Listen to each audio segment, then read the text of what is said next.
forgetting things. No, that's exciting stuff. There was one way I could have figured out to do the math, and I thought, this is Expecting a few more people, so I'll begin by talking about some other things. Probably if I asked the class what was your favorite day, they'd probably say the visit to the State House. It just seemed overwhelmingly people loved going there. There were mixed reviews on going to the House of Correction, but it's probably a day that people will not forget. Some of the places that we visited there. We've been to schools.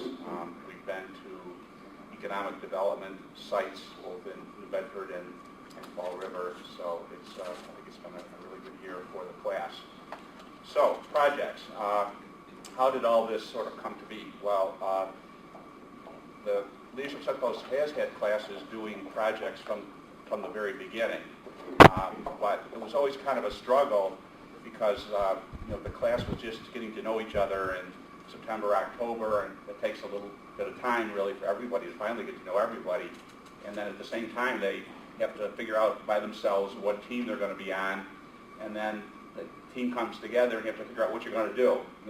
By January or February, you just haven't started yet. So there was sort of mixed reviews on whether the projects should be part of the program. And actually, we didn't do projects for a couple of years. But the idea came up to solicit proposals from community organizations for us to do projects. That idea came up, will be 3 classes ago. So this is this is the third time we've done it this way, where we put out a request for proposals, and we've gotten typically 14 or 15 back. And and then the class has voted. So if you wondered, how projects get picked, we get the proposals, we summarize them, we send them back out to the class in total, and just say, what would you like to work on? Sort of a little bit of a voting process, and I do have to nudge it a little bit because it doesn't come out perfectly, and that we can have the right number of teams, the right number of people on each team, but by and large, it works out quite well. So people decide which ones they'd like to work on, and so I have the unpleasant task of notifying people that that the project wasn't accepted. I hope that someday that we'll find a way in the region that there'll be a big process where not just Leadership Southcoast, where small proposals are submitted, and where a lot of different organizations can put together volunteer teams to do those projects. So I think the concept is a real good one. So anybody who's here who's project we didn't accept, I guess I'll apologize for that, but I just want you to understand that it had nothing to do with the quality of your proposal. It's just people's interests vary every year in the class, and so I hope you'll submit your proposal again, because next year there may be people that really would like to do what you proposed. So we have our projects today. The projects, I have to say, as I've looked at the work that's been done, these projects are among the best I've seen in terms of substance, in terms of creativity.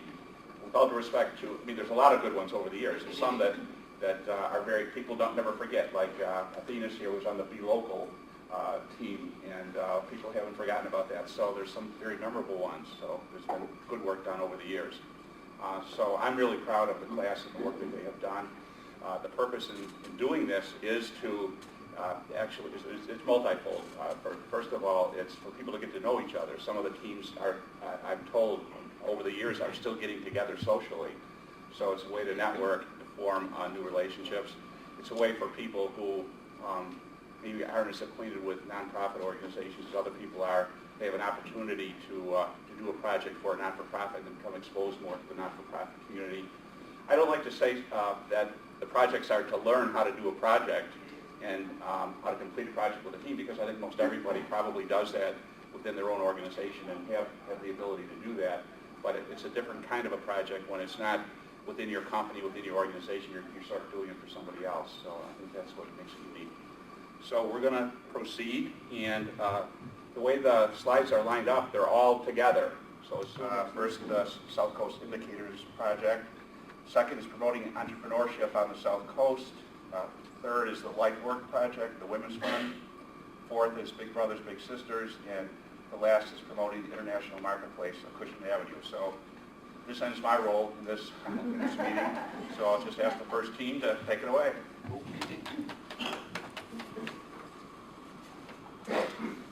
You guys coming up? Sure.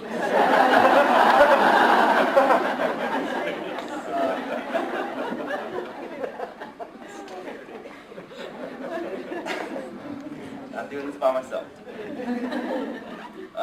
Okay, well, hello everyone. Thanks for coming out. There's a lot of new faces that I see.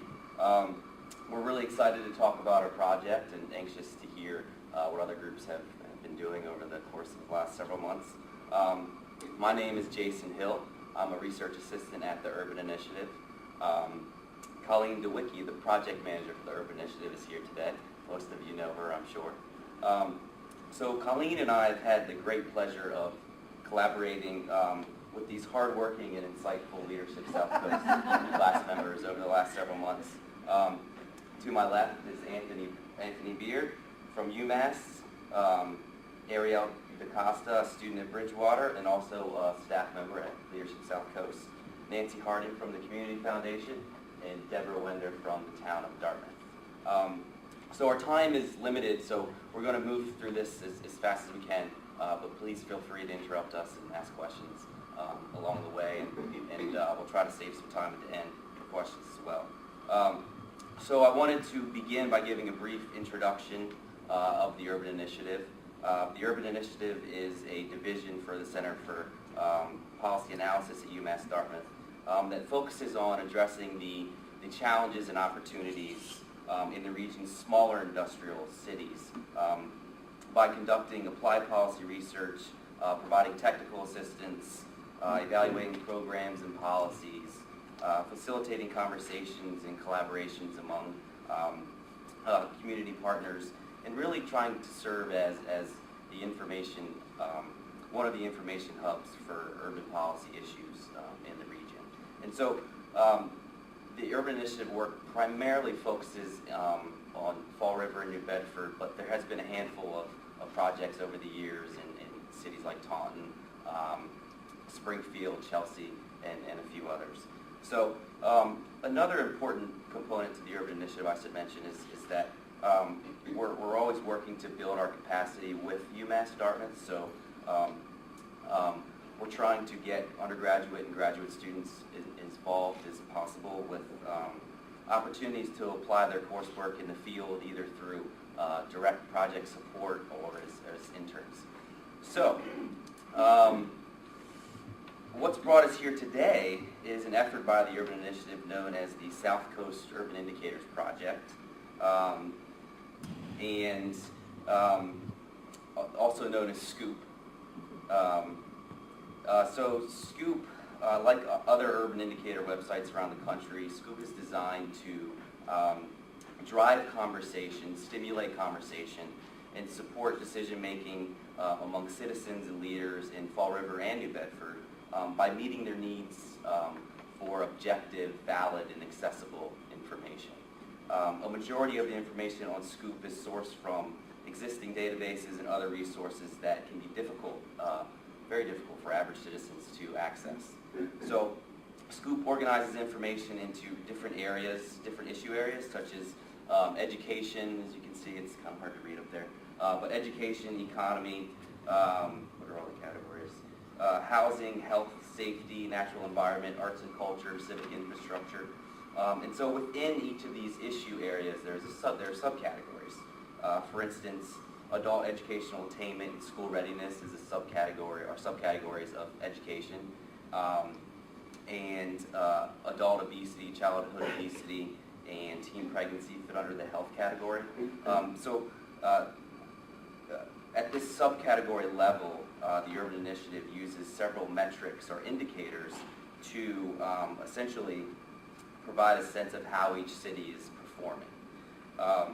And so in addition to this data, SCOOP offers insight into the importance of measuring these selected indicators, what's being done to address the outcomes of these indicators, and where individuals can seek more information and get involved in efforts to address these issues. So again, overall, and not unlike other indicator websites, the hope of SCOOP is to promote informed conversation among every level of stakeholder in these communities, where this information is used to empower citizens and leaders to become actively engaged in improving the outcomes for themselves, their communities, and their cities as a whole. So that's Scoop, the gist of Scoop. I could go on for days, but that's generally what the site is designed to do. Scoop is probably, I would say, 10 to 15% of what the Urban Initiative does. At any given time, we have several projects going on that, quite frankly, keep the lights on and the organization afloat. So the point of me saying that is that, so last fall when we launched this project, we had this fantastic project and have been continuously trying to grow it ever since. It had been successful in doing so, but we found that getting the word out was very difficult to do, and we really didn't have the expertise necessarily or the time to market the website. So that was about the same time that leadership at Southcoast was soliciting the request for proposals. And so Colleen and I thought, what a great idea, an opportunity to engage leaders and future leaders in the region with this project. So our RFP was intentionally broad, essentially asking for help in empowering the community to use this tool actively and in a solutions-oriented way. And so our group got to work quickly to identify some long and short-term marketing goals for the website and ultimately drive traffic to the site. That was the ultimate goal of this group's involvement. And when I say drive traffic to the site, I mean new users and reusers. So we want people to visit the site and realize that they can rely on the site and continue to return to the site for information that they're looking for. And so, with that said, Anthony is going to speak to you about what we did. Good morning, everyone. So what did we do? I want to recognize Jason for all the work he did in terms of keeping the thread of our team together. Jason lives and breathes this stuff. So when we came into the group, we started to brainstorm. We had to wrap our heads around what the proposal was asking of us. We had to kind of understand what a day-to-day life it is for Jason, to think about how do you get this thing to life. So when we brainstormed, we started to come up with this great plan, and we realized that we can actually put this together in just 3 pages. Then we realized that might have been too short to just come up with an outline of what the marketing plan should be. So we went on further. We went over 3 months period and decided that we needed to come up with a marketing campaign. So we proposed the campaign and have to make sure that it was realized in a very short and very succinct manner. We identified the audience, the stakeholders, who would benefit from all of this. We realized that the information here in this organization was so valuable to the region. The question is, how do we get it into the hands of the people that really need to make decisions around it? Then we went on to create a short-term goal. Someone said, well, can we get something that's tangible that we can work with right now? Because we're going to create this timeline, leave it with Jason, and now our project is done. But they wanted some immediate results. So what we decided to do is continue to brainstorm further, and we came up with the concept of a photo contest. Someone brought in a flyer of arts work that they'd done a previous photo contest in the past, and we said, what a great idea, let's build on that. So we came up with the audience, we came up with the brand. In fact, I think I saw in our notes we had something called SKIP, because it was a Southcoast Initiative project, but we weren't skipping anywhere, right? And then one of our team members had this brilliant idea to look at it closely and came up with the idea of Scoop. And so we came up with the campaign, then we went on with the competition using the brand of Scoop, and then What's the Scoop became the message that we came out with. And from that, we built flyers and creative advertising, and we need to recognize your sister for stepping up and helping us out, because we had a very small budget, right? Very small budget, and not a lot of time to have impact. And with that, we created the photo contest. And I'll turn it over to Ariane. Hi, everybody. So I'm going to focus on the photo contest. And so the first step when we created this contest was to do some research. None of us really had any experience on photo contests or what it was really about. So we were able to get a lot of great ideas from a photo contest that Artworks did, as Anthony mentioned. And we were able to create rules, excuse me, regulations, and deadlines. And so our contest asked locals to get the scoop in Fall River, New Bedford. And we focused on 5 categories, 5 of the 8 indicators on the website, which was economy, health, housing, education, and arts and culture. And so the deadline that we had was about a month and a half? Yeah. So from the moment that we had launched the contest to the moment where the photos were needed to be submitted was about a month and a half, and then we had a 2-week period where we looked at the photos, and they're actually displayed across there, so if you want to see. And we had our event at Celtic Coffee House during AHA Night, which was amazing. We had a great turnout. And as a motivator, or as a reward for participating, we had some amazing sponsors. So we had some great gift cards donated from Ruby Salon. We had Marriott Residence Inn, Aurora's Boutique, 99, and also Cafe Arpeggio. And so we decided we needed to do some promotion for all of this. And so social media became key. And social media became a biggest tool in not only promoting the contest, but also just driving traffic to the site. So we used social media to create awareness of the contest, but we also had a little post on like what's the scoop. So we'd have fun facts and direct links that would take you straight to the scoop website where you could further see more information. So that's basically what we did for the photo contest. I think Nancy's going to talk more about that. Hello. Tell you a little bit about our event. Our team decided we needed to host an event to display our wonderful photos, to get the community involved in voting for a People's Choice Award winner, and to further increase awareness about the Southcoast Urban Indicators Project. Many of you know that AHA Night, which is a program fund of the Community Foundation, is a monthly arts and culture night in downtown New Bedford. So, and the May 9th AHA Night, the theme happened to be City Views. So we thought it fit in perfectly with our photo competition. Thank you to Lee Heald, the program director of AHA, who worked with us on that. We arranged for space at the Celtic Cafe downtown to have our exhibit. And also on the same night at the Celtic Cafe was the keynote speaker as part of the Urban Initiative Department of Public Policy Sustainable Cities Graduate Student Speaker Series. So we had 2 things going on there that night as part of the Urban Initiative. We received about 50 or greater than 50 photo submissions. Our team narrowed it down to 11 finalists, which covered all 5 categories. We had them mounted and displayed them at the Celtic on AHA Night. Well, we think the evening was really a great success. One of Scoop's goals is to drive informed conversation and decision-making about quality of life issues in Fall River and New Bedford. And between the speaker and the photo display, the Celtic was pretty crowded all night. We were able to talk to people about Scoop, to hand out information, and we also at the end of the night had about 90 votes for the People's Choice Award. And the winner is, oh, there's the event. In the category of health, that happens to be Christine's grandfather in the middle. A staff member at Community Nursing House has submitted that photo. This was the runner-up illustrating the economy. I believe that was when Market Basket in New Bedford was being constructed. So we had a good time. Turn it over to Deb. And so I guess the last part is that we achieve our goal. But before I go into that, I just want to make sure we thank again Celtic Cafe for, one, hosting us in some of our meetings, and then graciously hosting the entire event, because we basically took over the place on AHA Night. So how did we do?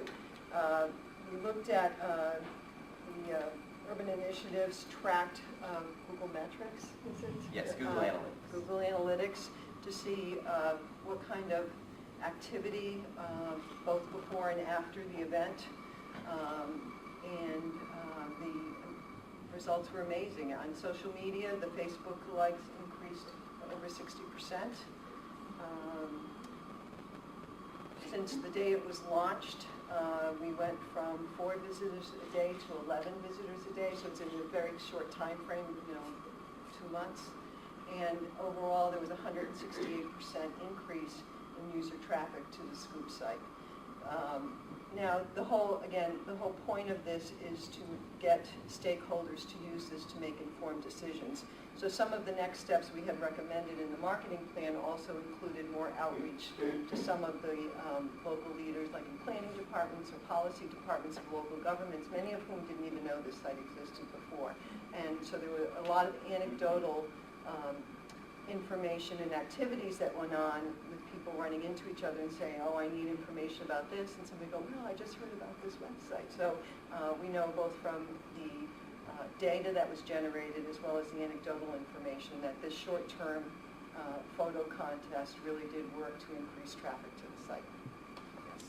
That's it. If there's any questions or...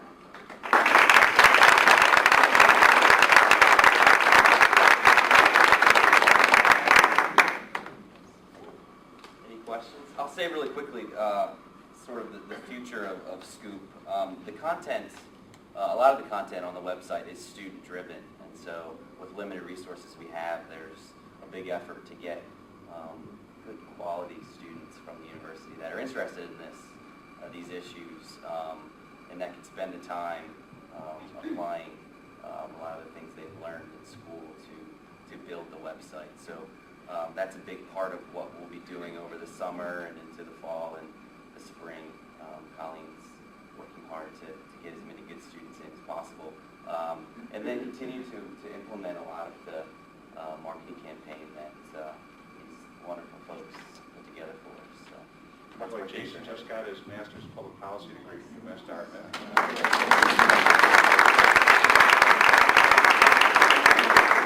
Looking for a job. I'll say personally, you would be well served to have Jason working for you. So, thanks everybody. Thanks.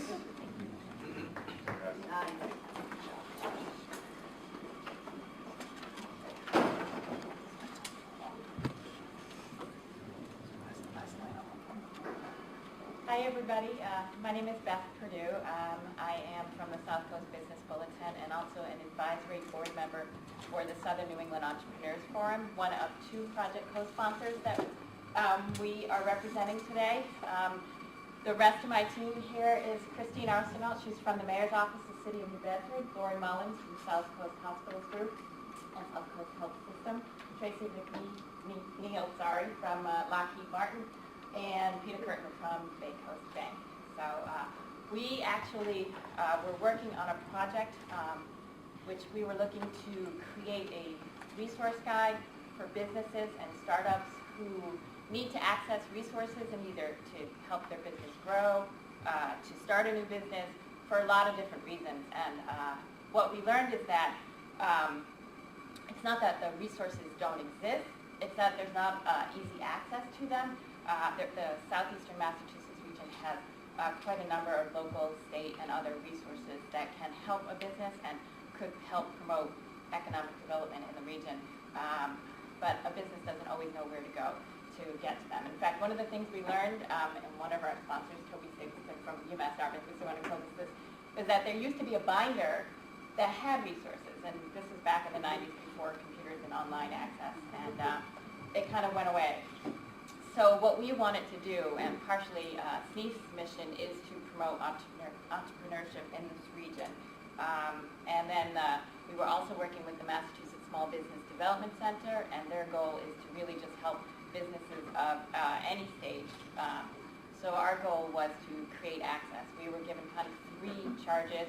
One was to kind of create the guide, one was to get it online and to have someone host it, and our third goal was to basically, one, find a reason to, a way to promote it. And so we started tackling this a few months ago in January. At first we thought, hey, let's create a list of resources. But what we learned is that in 2011, Melinda Ailes, the regional director for the Massachusetts Small Business Development Center, had actually started this. She works with businesses every day and could hear their need So in 2011, she got together with the Fall River Mill Association and created a forum, actually held it at BCC, in which they brought the resources into one room together, and there were a lot of them. So this actually took some time. But one by one, they got up and they talked to people, to the business audience, and said, this is what we can do for you. Here I am, that I'm the person you need to talk to, and here's how you reach me. And to do that, Melinda also put together a PDF document that had all of these resources. So businesses could show up at BCC that day, hear directly, talk one-on-one, but they could also take this PDF document and walk away with it and be able to access that information. So what the team ultimately decided was that instead of trying to build a larger resource group, we would start with that PDF. It had about 50 really good resources for businesses. We took that, we figured our biggest goal was to get it online in a searchable kind of comprehensive form. And that was actually our biggest challenge. We reached out to the state at one point because we heard they were redoing their website, and we thought, great, this would be a great state project. But our timing was a little off for them. They were actually pretty much done, and they felt like there were too many hurdles for us to go through to actually get it up on the state site. One thing they did confirm for us is that the need is out there. They said the same thing when they were creating their website. They had the hardest time finding any one source of resources. So they were pretty excited that we were doing this. They just felt like they couldn't host it. Early on in our discussions among the team, we really felt that one of the best places to put the resources would be a Chamber of Commerce. Of all places, a business who doesn't have regular access to resources, who doesn't know a lot about advisory groups and funding groups out there, the first call they're going to make is they're going to call their chamber and get information. So once we had eliminated some other possibilities, our next step was to work with some chambers, and we reached out to the New Bedford Area Chamber of Commerce. And I'm going to let Christine tell you a little more about that.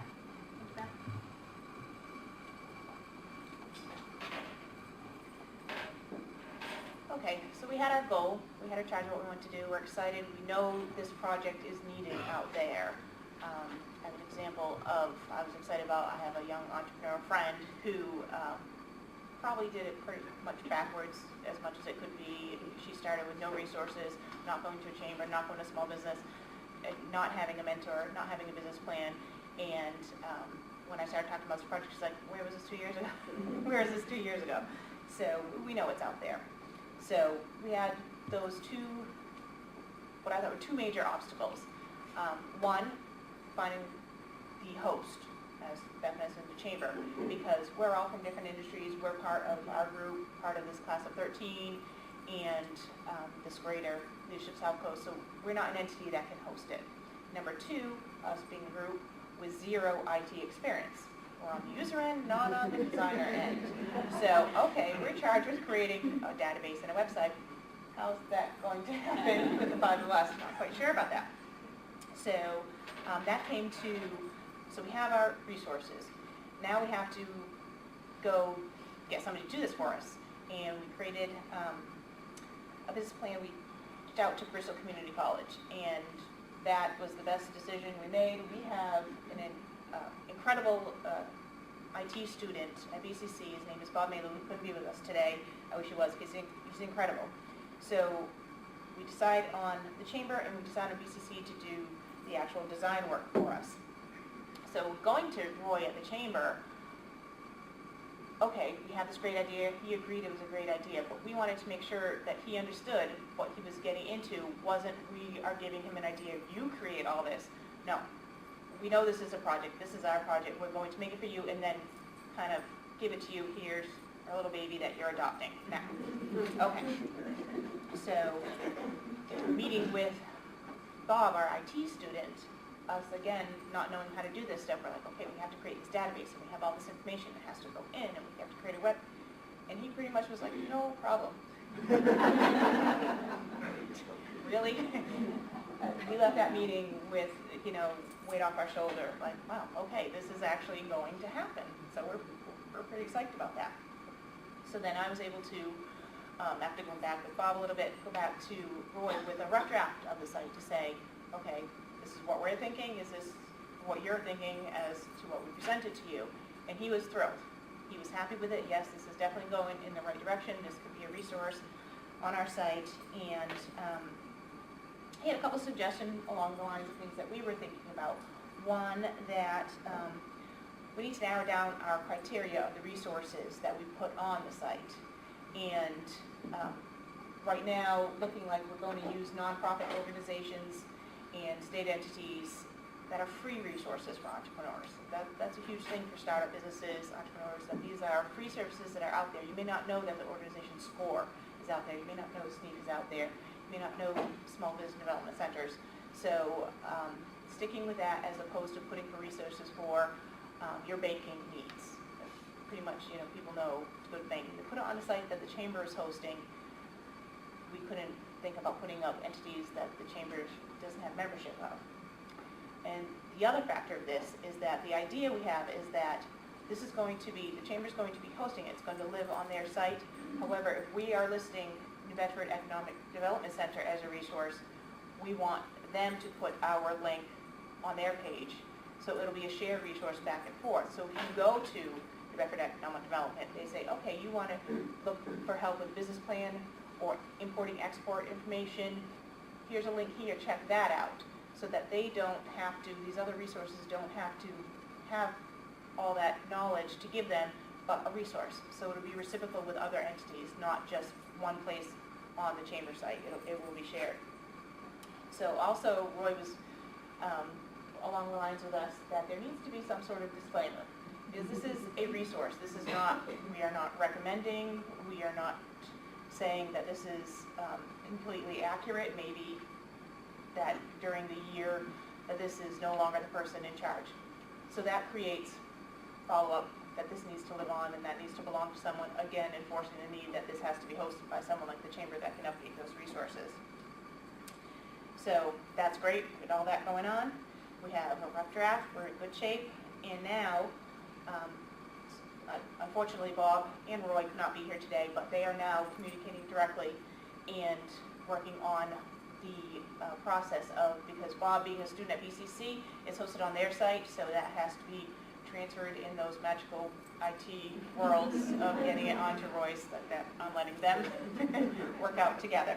So they're talking directly, and we're going to actually meet in a couple weeks, and we'll have that go live date. So right now, what we're going to be showing you is not live for you to look at, but it will be soon, and we'll make sure that information goes out to Mike, that everyone gets to see that once it is live. So I'm actually going to pass it over to Lori to talk about just how we kept on task and how she organized us as a group and kept all the details straight. So Lori?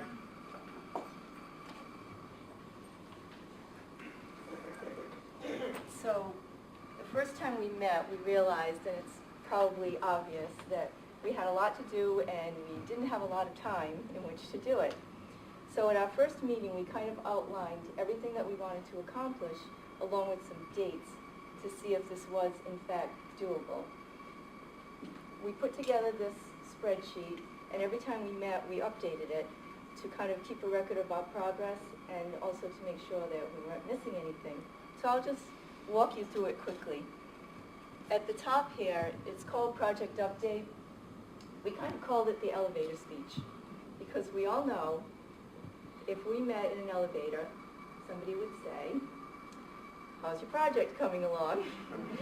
Right?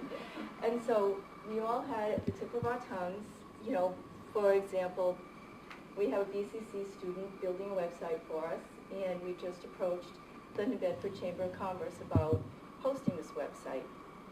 Quick little elevator speech. Oh, this is my floor. Thank you. Down here we had what we called recent activities. Sometimes there were a lot of activities. We were all doing separate little things with a common goal. Other times, like in this example, it was just one activity, but it was a big one, approaching the Chamber of Commerce to host this for us. Towards the right, what we called upcoming events. Tasks that we wanted to accomplish from one meeting to the next to make sure that we were still keeping on track. You have to take small steps to get the big steps done. The bottom half of the page here we called major milestones. Those were big steps along the way that were sequential, that if we had to get this done in order to get this done, we had to write a business plan for BCC to consider our project. We had to meet with a student, and he turned out wonderful. So all steps along the way with due dates, because we also had to keep in mind this was a short time span and a lot that we wanted to accomplish in this short time span. And if something was slipping a little, we had to have a new date, and does everything still work if we have, if we have to slip ahead one or two of these milestones. Down at the bottom, it looks a little darker in this, but we grayed out tasks as they were accomplished. So as soon as we got to a meeting, we could immediately focus on what had not been grayed out yet and things we still had to get going. So we used this as a reference each time we met, and well, did it work? You can look at the website now and you can decide. Good morning. One of the things we have as a disadvantage, since I'm a righty and I'm told this is a left-sided mouse, so that should be a challenge. But one of the things that we found in the small businesses, and we see it I see it in banking too, is that you can go online and find what the 10 steps are that a business needs to do. The problem, as we've been seeing, is that there just aren't the resources to say, okay, I know that the 10 steps might be that I need to write a business plan, that I need to get help on training, that I need to understand my financing options, that we need to hire employees or apply for permits and licensing. And that's fine that you now know what you need to do. The problem is, though, how do you find out where to go to do that? How do you find out a contact name? How do you find out an email address? And that's what we're trying to do. Okay, so this is the website itself. And as you can see, a lot of the stuff that in the beginning is talking about what we already spoke about that you can get. So if you were a business and you wanted to find a particular area that you might be interested in finding some information about, you would go right to selecting that engine that I just put in, and you can see now that you can kind of pick different spots. So if you were interested in financing, you go down and you can see now not only that you know you need to do it, but now some of the sources that you have with names, addresses, phone numbers, talks a little bit about the particular piece that they could offer to you. I mean, this is just a tremendous asset that now these small businesses, or even businesses that are looking to grow, will be able to use. I mean, it really is great. I'll put back here and just show you one more. So if you want to go to marketing for,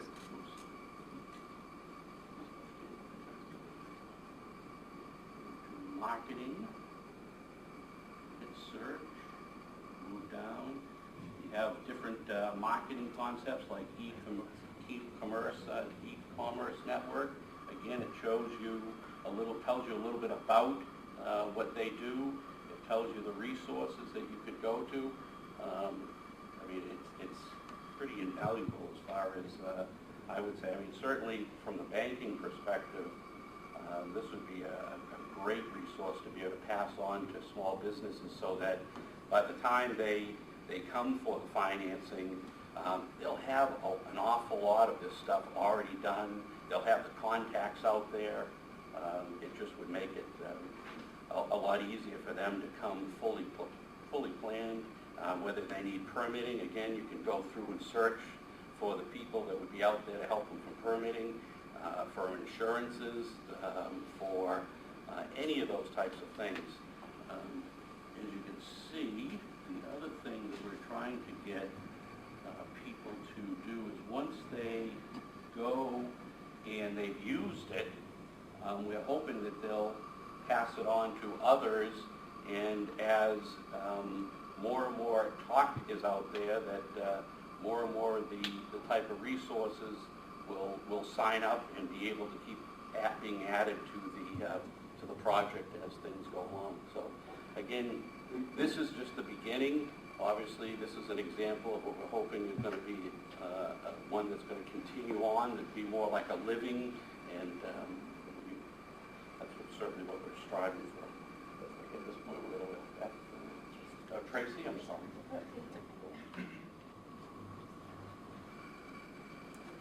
So we have some next steps here. We're in the final home stretch, which is really kind of exciting to see. You know, our project took some interesting twists and turns as we went along, but I think with the help from Bob at BCC and from the Chamber of Commerce, we've come up with a pretty good resource. I think that's going to be really useful for entrepreneurs in the South Coast.